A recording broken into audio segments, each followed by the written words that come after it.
बिस्मिल्लाहिर्रहमानिर्रहीम। अस्सलाम वालेकुम। कैसी है मेरी यूट्यूब फैमिली। आज मैं आप लोगों के लिए बड़ी ही ज़बरदस्त और बिल्कुल आसान सी रेसिपी लेके आई हूँ जो 4 गिरियों से बनेगी। तो ये देखें, मैंने गिरियों को अच्छे तरीके से वॉश करके मैंने इसे खुश्क कर लिया है। अब हम इसे कद्दूकश करेंगे। तो ये बहुत ही कम चीज़ों से और बहुत ही कम खर्चे में तैयार होती है। मैंने कहा कि चले सर्दियाँ ज़्यादा शुरू होने से पहले पहले आपको ये रेसिपी बता दूं कि ये बहुत ही मज़े की बनती है। तो लेकिन सर्दियों जब ज़्यादा सर्दी हो ना तो उस वक्त ही ये बनाई जाती है। तो चले बनाना स्टार्ट करते हैं। सबसे पहले चारों गिरियों को कद्दूकश कर लेते हैं।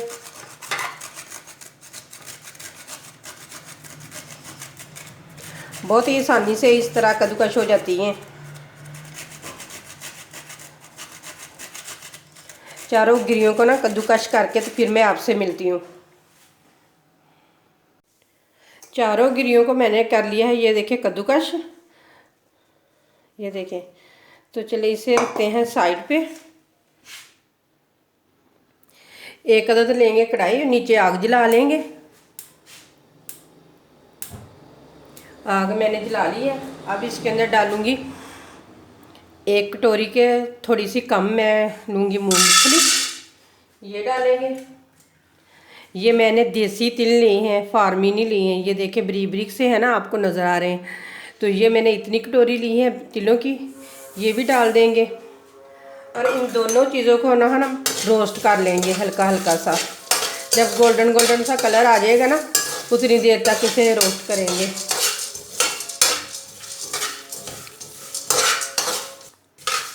मूंगफली और तिल दोनों चीज़ें फ्राई हो चुकी हैं।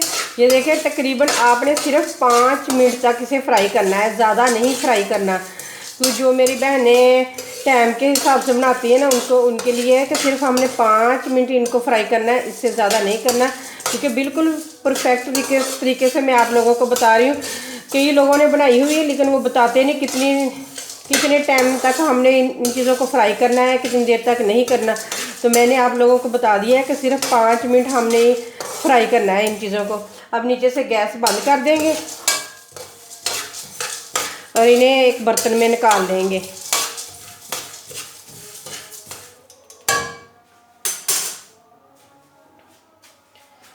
इस तरीके से हम पकड़ेंगे और इधर से ये देखिए एक बर्तन में निकाल लेंगे।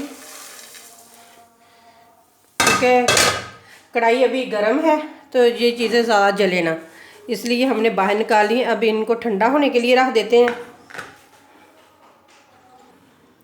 आग नीचे मैंने जला ली है। ये देखें, मैंने 1.5 पेसी गुड़ की ली थी, ये देसी वाला गुड़ है। तो इनको मैंने छोटा छोटा से इस तरीके से कर लिया। ये डाल देते हैं और 1/2 कप पानी का डालेंगे।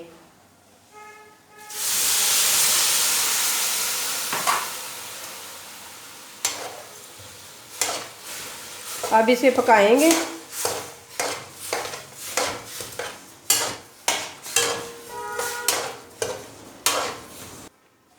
चाश को है ना अच्छे तरीके से पका लेंगे।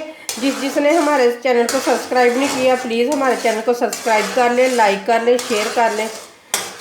तो इसको ना अच्छे तरीके से पकाएंगे। ये देखें, बिल्कुल गुड़ खोल चुका है इसके अंदर, ये देखें।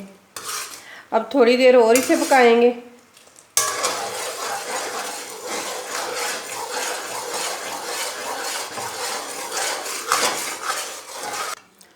ये देखें, चाश बिल्कुल बन चुकी है।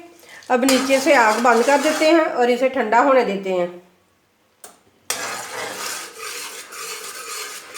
ये देखें, सारा गुड़ इसके अंदर घुल चुका है, ये देख लें। तो अब इसे ठंडा होने के लिए छोड़ देते हैं, क्योंकि जितनी भी मिट्टी वगैरह होगी ना, सारी नीचे बैठ जाएगी। अब इसके अंदर हम डाल देंगे मूंगफली और तिल। बिस्मिल्लाहिर्रहमानिर्रहीम।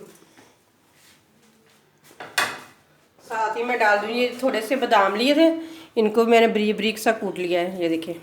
ये डाल देंगे और आप अपने हिसाब मर्जी से कोई भी ड्राई फ्रूट डाल सकते हैं। थोड़े से मैं डालूँगी इसके अंदर सौगी, क्योंकि मुझे सौगी बहुत ज़्यादा पसंद है, इसलिए मैं थोड़ी सी सौगी भी डाल रही हूँ। कि ज़रूर नहीं कि जो चीज़ें मैंने डाली हैं वही आपने डाली, जो आपके पास है ना चीज़ें वो आप डाल सकते हैं इसके अंदर। अब इन सारी चीज़ों को करेंगे मिक्स।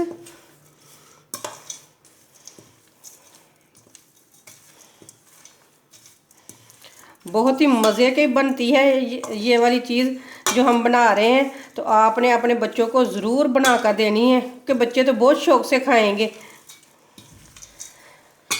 मैंने कहा चले कि मैं अपनी बहनों से ज़्यादा सर्दी आने से पहले पहले ये वाली रेसिपी शेयर कर दूं, क्योंकि हमारे घर में तो अक्सर ही सर्दियों में ये बनती है।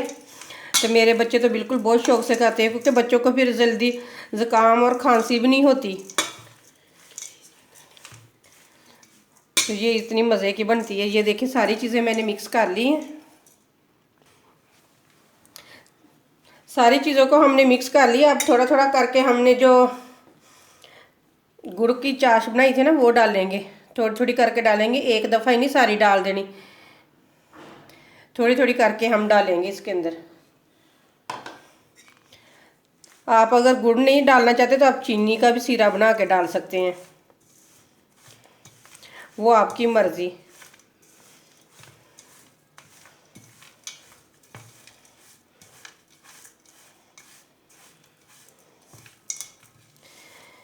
यही वाली रेसिपी एक और तरीके से भी बनती है, वो भी मैं अगर आप लोग इस मेरी रेसिपी को ज़्यादा से ज़्यादा पसंद करेंगे ना, शेयर भी करेंगे आगे, तो फिर मैं वो वाली भी आपको बनाना सिखाऊंगी।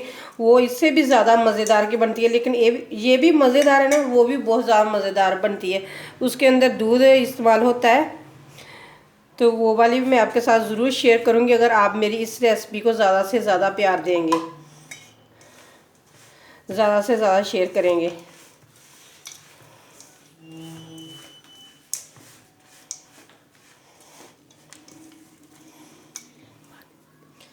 इनको ना हाथों की मदद से मिक्स करते हैं। हाँ, चम्मच से तो हो ही नहीं रहे ना, मुझे चम्मच से ज़्यादा अच्छी लगती है। ये थोड़ी सी रह गई है ना, ये भी हम इसके अंदर डाल देते हैं।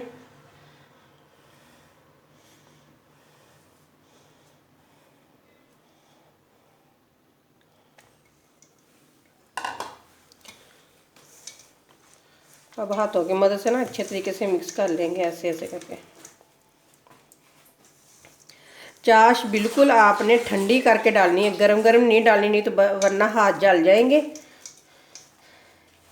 इसको ना अच्छे तरीके से मिक्स करके फिर मैं ये देखिए मैंने अच्छे तरीके से मिक्स करके रख ली है।